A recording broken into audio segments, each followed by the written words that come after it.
મિત્રો, શું તમને ખબર છે? મૃત્યુની શરૂઆત પગથી થાય છે. આ વસ્તુ આપણને સાંભળવામાં ઘણી અજીબ લાગે છે.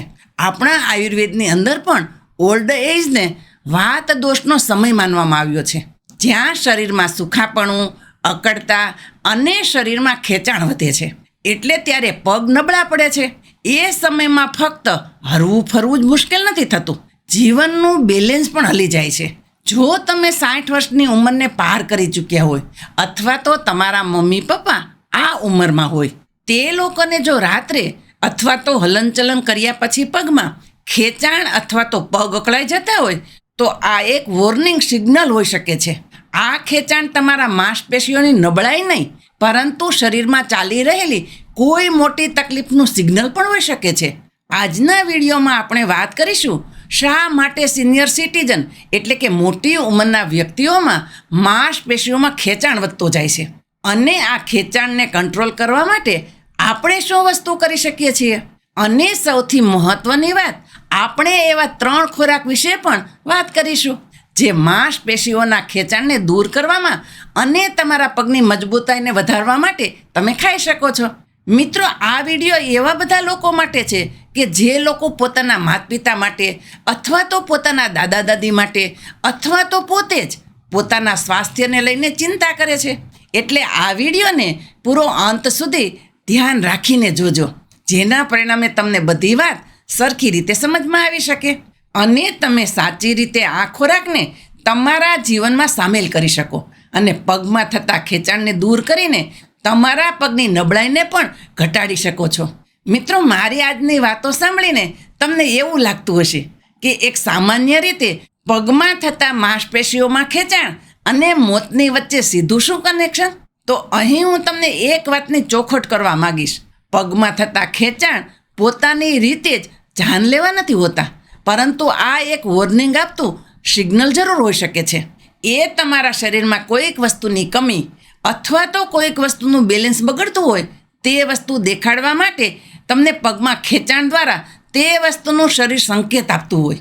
સૌથી પહેલું ઉદાહરણ છે PAD, જેમાં લોહીની નળીઓ સંકોચાવા લાગે છે, અને આના કારણે પગનું લોહીનું પરિભ્રમણ ખૂબ જ અસરકારક રીતે પ્રભાવિત થાય છે. આવી કન્ડિશનમાં ચાલવાથી પગની અંદર જલ્દી ખેંચાણ આવી શકે છે, અને રિસર્ચ એવું કહે છે કે જે લોકોના શરીરની અંદર આ બીમારી હોય છે, તેમાંથી 15 થી 30% લોકોને હૃદયને લગતી સમસ્યાઓ આગળ જતા થઈ શકે છે. ખાસ કરીને મોટી ઉંમરના વ્યક્તિઓમાં પગમાં ખેંચાણ થવું એ એક સાવ સામાન્ય તકલીફ છે. એક રિસર્ચમાં એવું જાણવા મળ્યું છે, 60 વર્ષથી ઉપરની ઉંમરના દર 3 વ્યક્તિએ એક વ્યક્તિને પગમાં ખેંચાણ થવાની સમસ્યા હોય છે, અને આમાંથી પણ વધુ કિસ્સા રાતના સમયે જોવા મળે છે, જેને આપણે લોકો નિશાચર પગમાં ખેંચાણ કહીએ છીએ. વિચારો કે તમે રાત્રે નિરાતે સૂતા હોય અને ઓચિંતાનું પગના કાફ મસલ્સમાં એટલું તીવ્ર ખેંચાણ થાય કે જેના કારણે તમારી નીંદર ઉડી જાય, અને આ દુખાવો ફક્ત 1 અથવા 2 મિનિટ સુધી જ નહીં, અને ઘણી વખત 10 થી 15 મિનિટ સુધી પણ રહી શકે છે. હવે આપણા મનમાં મોટો પ્રશ્ન ઉદ્ભવે કે આવું શા માટે થાય છે? પગમાં ખેંચાણ થવાનું પહેલું મુખ્ય કારણ હોય છે આપણા શરીરની અંદર મિનરલ્સનું અનબેલેન્સ થઈ જવું. ખાસ કરીને પોટેશિયમ, કેલ્શિયમ, મેગ્નેશિયમની કમીથી આવી વસ્તુ થઈ શકે છે. બીજું કારણ હોય છે લોહીનું પરિભ્રમણ ધીમું પડી જવું. ઉંમરની સાથે સાથે લોહીની નળીઓ ટાઈટ થવા લાગે છે, જેના કારણે આપણી માંસપેશીઓ સુધી ઓક્સિજન અને બધા પોષક તત્વો ઓછા પહોંચે છે, અને તેના કારણે પણ પગમાં ખેંચાણ વધવા લાગે છે. ત્રીજું કારણ હોય છે ચેતા નિષ્ક્રિયતા, એટલે ડાયાબિટીસના કારણે અથવા તો કોઈ બીજા કારણે આ લોહીની નળીઓ નબળી પડતી હોય છે.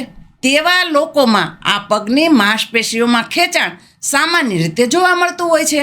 અને સાથે જ ઘણી દવાઓ પણ એવી હોય છે, જેમ કે પેશાબ લાવવાવાળી દવા અથવા તો બીપીને ઘટાડવાની દવાઓ. એવી અમુક દવાઓને લેવાથી તમારા શરીરમાં સાઈડ ઇફેક્ટ તરીકે તમારા પગમાં ખેંચાણનો અનુભવ થઈ શકે છે. પગમાં થતું આ ખેંચાણ કોઈ એક નાની તકલીફ નથી, તમારા શરીરની અંદર થઈ રહેલા એક મોટા ઇનબેલેન્સનો એક સંકેત હોઈ શકે છે. પરંતુ તમારે ટેન્શન લેવાની જરૂર નથી. વિડીયોમાં આગળ આપણે વાત કરીશું અમુક સાવ સરળ અને અસરકારક ટિપ્સની, જેને તમે તમારી ઘરે જ અનુકરણ કરી શકો છો. અને સાથે હું તમને મહત્ત્વના 3 ખોરાક વિશે પણ વાત કરીશ, જેનું સેવન તમે આજથી જ કરવાનું શરૂ કરી શકો છો. અને તેનાથી તમે આ પગમાં ખેંચાણની તકલીફને ઘણી હદ સુધી મેનેજ કરી શકો છો. હવે વાત કરીએ આપણે કઈ રીતે અને શું વસ્તુનું ધ્યાન રાખવું જોઈએ અને તે ટિપ્સ કઈ કઈ છે. તો તમને અથવા તો તમારા ઘરમાં કોઈ મોટી ઉંમરના વ્યક્તિને વારંવાર પગમાં ખેંચાણની સમસ્યા રહેતી હોય તો તમારે શું કરવું જોઈએ? આ ઘણો મોટો પ્રશ્ન છે. સૌથી પહેલાં આ 5 સરળ ટેવો તમારા જીવનના રૂટિનમાં જરૂર સામેલ કરો. પહેલી ટેવ છે રાત્રે સૂવા પહેલાં હળવું સ્ટ્રેચિંગ કરવું, ખાસ કરીને કાફના ભાગમાં અને હેમસ્ટ્રિંગ માંસપેશીઓનો. એટલે તમારી પીંડીઓ અને થાઈના પાછળના ભાગના મસલ્સની વાત થાય છે. સ્ટ્રેચિંગ કરવાથી તમારી માંસપેશીઓ રિલેક્સ થાય છે અને પગમાં ખેંચાણ ઓછું થાય છે. બીજું, ગરમ તેલ જેમ કે તલનું તેલ, જૈતુનનું તેલ અથવા તો દેશી ઘીને તમે ગરમ કરીને તેનાથી પણ તમે મસાજ કરી શકો છો. કારણ કે મસાજ કરવાથી લોહીનું પરિભ્રમણ સુધરે છે અને માંસપેશીઓ રિલેક્સ થાય છે. ત્રીજી મહત્ત્વની વસ્તુ, આખા દિવસમાં તમારે થોડું થોડું ચાલવાનું જરૂર તમે રાખો. એટલે દિવસમાં દર 1 કલાકે અથવા તો 2 કલાકે તમારે થોડુંક હલનચલન કરવું જોઈએ. કોઈ એક જ જગ્યાએ વધુ સમય સુધી બેસીને ન રહો. દર કલાકે ફક્ત 5 થી 10 મિનિટ ધીમી ચાલવાની ટેવ તમારા પગના લોહીના પરિભ્રમણને એક્ટિવ રાખે છે, જેના કારણે તમને પગના ખેંચાણમાં ઘણી રાહત મળશે. ચોથી વસ્તુ, તમે દિવસ દરમિયાન જરૂરી માત્રામાં પાણી પીતા રહો. પાણી ઓછું પીવાથી પણ પગમાં ખેંચાણની સમસ્યા જોવા મળે છે. એટલા માટે હાઇડ્રેશન ખૂબ જ વધુ જરૂરી છે.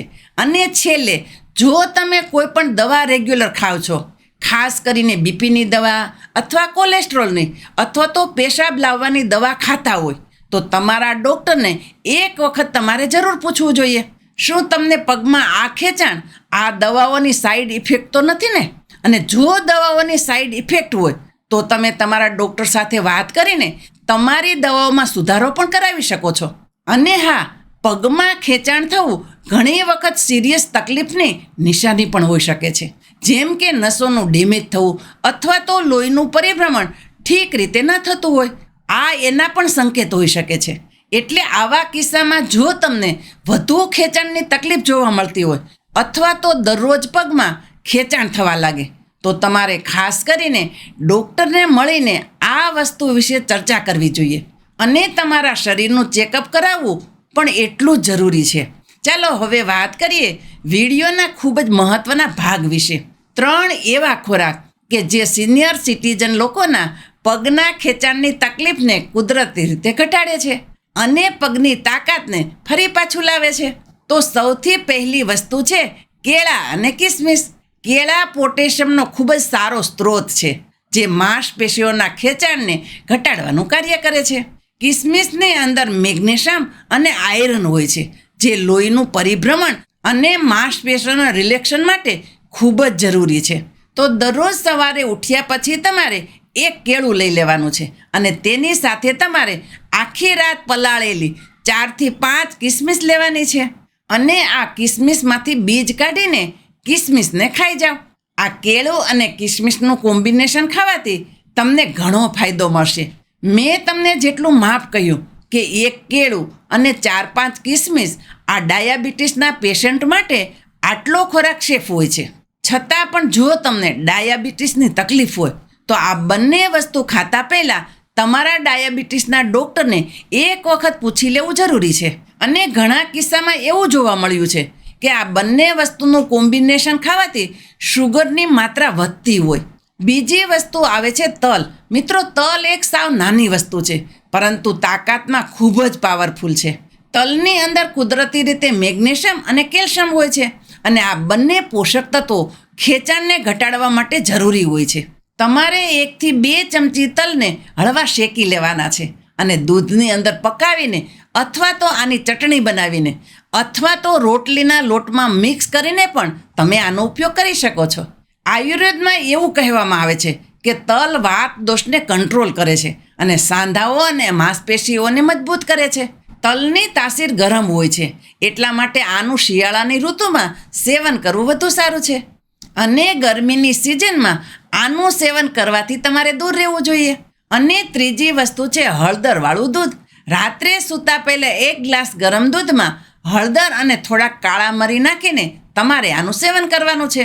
અને આ વસ્તુ પણ પગના ખેંચાણ માટે ઘણું ફાયદાકારક છે. હળદરની અંદર કુદરતી રીતે સોજાને ઘટાડનાર ગુણધર્મો હોય છે. આ માંસપેશીઓના દુખાવાને ઘટાડે છે, શરીરને રિલેક્સ પણ કરે છે. સાથે દૂધની અંદર કેલ્શિયમની માત્રા પણ સારી હોય છે, જે માંસપેશીઓને રિપેર કરવાનું કાર્ય કરે છે અને તમારી માંસપેશીઓને મજબૂતાઈ પણ આપે છે. આ દૂધ ફક્ત તમારા ખેંચાણની સમસ્યા જ નહીં, સારી નીંદર લાવવા માટે પણ ઘણું જરૂરી છે.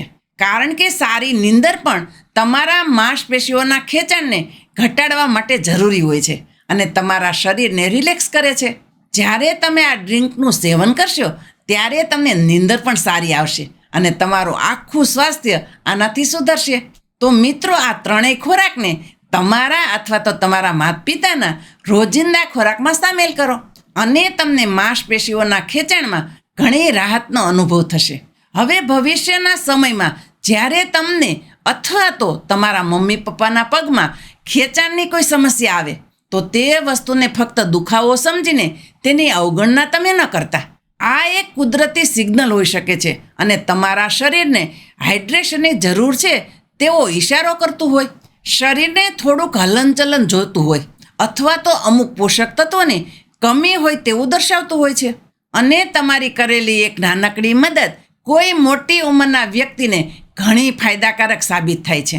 એટલા માટે આ વિડીયોને તમારા માતા પિતા અને જો કોઈ કુટુંબમાં મોટી ઉંમરના વ્યક્તિ હોય તો તેને ખાસ શેર કરજો, જેથી બધા લોકોને આ વસ્તુ વિશે માહિતી રહે અને આ તકલીફમાં રાહત મેળવી શકાય. મિત્રો, મને આશા છે આજનો આ વિડીયો તમને જરૂર પસંદ આવ્યો હશે અને આ વિડીયોમાંથી તમે કંઈક ને કંઈક નવું શીખ્યા હશો. જો વિડીયો તમને સારો લાગ્યો હોય તો આ વિડીયોને લાઈક અને ચેનલ ઉપર નવા હોય તો ચેનલને સબસ્ક્રાઈબ પણ કરો અને બધા લોકો સાથે શેર કરો. હું શારદાબેન ગોસ્વામી તમને ફરી મળીશ એક નવા જ વિડીયો સાથે. ત્યાં સુધી મસ્ત રહો, સ્વસ્થ રહો.